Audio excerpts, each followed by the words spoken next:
I stood at their front door, hand raised to knock, watching the curtains twitch like nervous eyes. The laughter came first, sharp and brittle, slicing through the thin walls of what they called a home.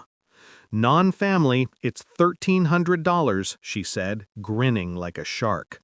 My stepson snickered behind her, smug, untouchable. I said nothing. I didn't raise my voice. I turned on my heel and walked away, the air heavy with the scent of their arrogance. They thought this was the end. They didn't know it was just the beginning. Weeks earlier, I'd trusted them. I had welcomed him when his marriage fell apart, poured time and energy into building bridges with his new life. I thought family meant something. I thought love meant loyalty. I should have known better. The first sign was subtle, messages ignored, invitations declined, little slights, whispered excuses. I chalked it up to busy schedules, to growing pains, until I saw the transfer. $1,300. Not for charity, not a joke. She kept meticulous records, each non-family marked and accounted. That's when I stopped being naive. That's when the plan began. I didn't lash out. I didn't confront them. I didn't let them see the fire behind my calm eyes. I documented everything. Every transaction, every insult, every laugh that echoed at my expense. I became patient, predatory. 3 days after their housewarming, I went to the bank. I signed papers they would never read, documents that shifted control, quietly, legally, unassailably. Their name on the deed didn't mean what they thought it did anymore. I watched from a distance. The same street, a different vantage. The boxes they'd lugged in with pride now cluttered the driveway, a chaotic monument to their hubris. I sipped my coffee, steady, as a man arrived to change the locks. I didn't call, I didn't warn, I didn't gloat. I let the law speak louder than any scream I could ever have made. When they opened the door the next morning, the confusion was perfect. Her face fell first, the triumphant sneer replaced with disbelief. He reached for his phone, probably to call me, probably to threaten me. There was nothing to say. The locks were changed. The house belonged to me. How? Her voice cracked like brittle glass. I just smiled. Not a cruel smile, not a triumphant one.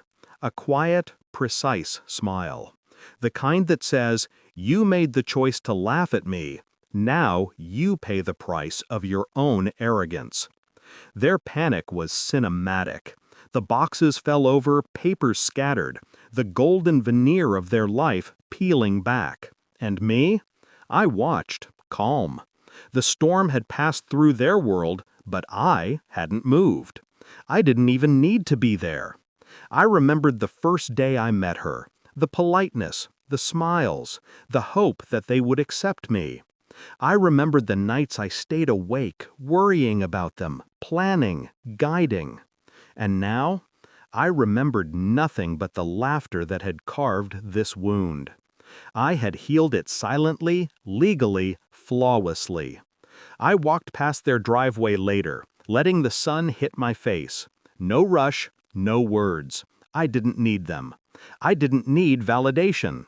I had orchestrated the reckoning, executed it with precision, and watched as the illusion of control crumbled beneath them. It was justice, yes, but more than that, it was clarity. I had been betrayed, humiliated, dismissed. I had responded not with rage, but with calculation. I had returned power to its rightful place, my own hands. And in the end, that was all that mattered. They called me, threatened me, pleaded, begged. I didn't answer. I couldn't. Every word would have cheapened the satisfaction. Every attempt to explain would have diminished the perfection of the plan. I let the silence speak, the law speak, my restraint speak. And for once, I wasn't invisible. For once, I was untouchable. I had been denied entry to their home, laughed at like a fool.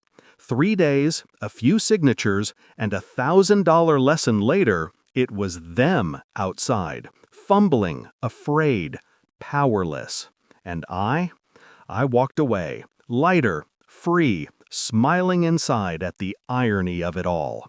Because revenge, when done right, isn't chaos. It's control. It's artistry. And for the first time in a long time, I felt nothing but absolute, unshakable satisfaction.